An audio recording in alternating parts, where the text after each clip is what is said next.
요즘 폭염이 맹위를 떨치고 있습니다. 다가오는 태풍이 밀어올린 뜨거운 바람이 동쪽 산맥을 넘으며 대기를 더욱 뜨겁게 만들고 있다는데, 이런 38도 이상 폭염에도 배달을 하는 분들은 맘 편히 집에서 쉬기가 쉽지 않은 게 사실입니다. 이런 때가 모든 사람들이 나가기 싫은 때이고 불을 피워 음식도 만들기 싫은 날이기 때문에 배달콜이 더 많이 늘어나는 성수기이기 때문입니다. 결국 콜은 늘어나는데 폭염으로 일하는 배달기사가 줄 수밖에 없고, 결국 플랫폼은 배달기사의 수를 늘리기 위해 단가를 올려 유혹하는 거죠. 저 역시 이 유혹이 넘어가곤 하는데, 그렇다 하더라도 38도 폭염에 오토바이를 탄다는 게 결코 쉬운 일이 아닙니다. 그래서 몇 년간 얻은 노하우를 이야기해 보려 합니다. 오래 하신 분들이야 모두 아는 이야기이기만 얼마 안 되신 분들께는 도움이 되실 겁니다. 가장 먼저 나의 체력 상태를 알아야 합니다. 특전사 나온 어떤 분이 하루 15시간 타도 끄떡없다는 글을 본 적이 있습니다. 이런 분들이야 워낙 단련된 분들이기 때문에 그닥 큰 준비 없이 그냥 일하면 되겠습니다. 그러나 40대 50대 이상 분들이라면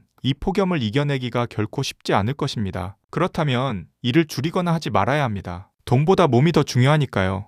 이런 당연한 이야기를 하냐고요? 이게 첫 번째이기 때문입니다. 먼저 나를 알고 그 다음에 대처하는 방법을 찾아가는 게 순서입니다. 자, 그럼 나를 어느 정도 알고 내가 일을 나갔을 때 우리는 이 폭염에 어떻게 대처해야 할까요? 그 첫 번째는 장비의 고급화입니다. 오래 시원함이 유지되는 보온병의 물은 필수이고요. 땀이 빨리 배출되게 하는 냉감 의류 및 토시 등이 반드시 구비되어야 합니다. 이런 날 면티 입고 흠뻑 젖어 배달하는 것은 그야말로 목숨 걸고 하는 겁니다. 땀이 옷에서 빨리 마르고 또 몸에 붙지 않도록 해서 최대한 더위를 덜 느끼게 하는 게 중요합니다. 그 다음이 장비입니다.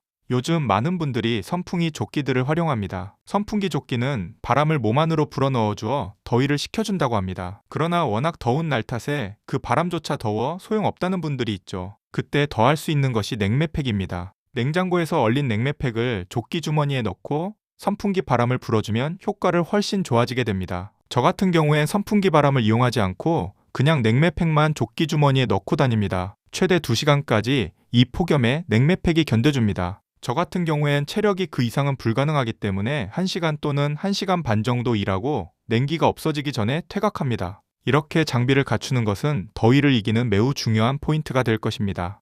두 번째로는 큰 길을 피하라입니다. 뜨거운 햇살이 내리쬐는 폭염속, 차들 사이에 서 있는 건 여간 곤욕이 아닙니다. 더구나 사거리 신호에 걸려 버스 뒤에 서면 그야말로 열대 폭염의 한가운데 들어서 있는 기분이 듭니다. 그러기에 조금 돌아가더라도 가급적 그런 환경에 안 서게 되는 골목으로 우회해서 가면 그래도 달리는 바람이 있어 조금은 더위를 덜 느끼게 되는 겁니다. 마지막으로 뻔한 이야기이지만 그늘에 정차해라 입니다. 신호에 걸려 정차하는 상황이 되면 차 뒤가 아니라 한참 전이라도 그늘이 있는 도로가에 정차해서 쉬다. 신호가 바뀌면 본선에 진입하는 방법으로 햇살을 피하는 게 좋습니다. 픽업을 하거나 전달을 할 때도 역시 햇볕 아래 정차를 하면 안 됩니다. 조금 걷더라도 무조건 그늘에 정차해서 다시 오토바이를 탈 때 그 열기를 그대로 받지 않게 해야 합니다. 지금 말한 이것만 지켜도 조금은 더 견딜 수 있는 힘이 생깁니다. 그러나 이런 것도 결국 나의 멘탈과 체력을 기반으로 합니다. 거기서 조금 더 할 수 있게 하느냐 아니냐의 문제이지 결국 획기전이 방법이 되진 못하는 겁니다. 나의 컨디션을 깨닫고 내 몸이 힘들다 이야기할 땐 무조건 집에 들어와 시원한 곳에서 쉬어야 합니다. 우리 모두 건강하게 돈도 벌어야 하지 않겠습니까? 이 무더운 여름 모두 건강하고 안전하게 보내셨으면 좋겠습니다. 모두 화이팅입니다.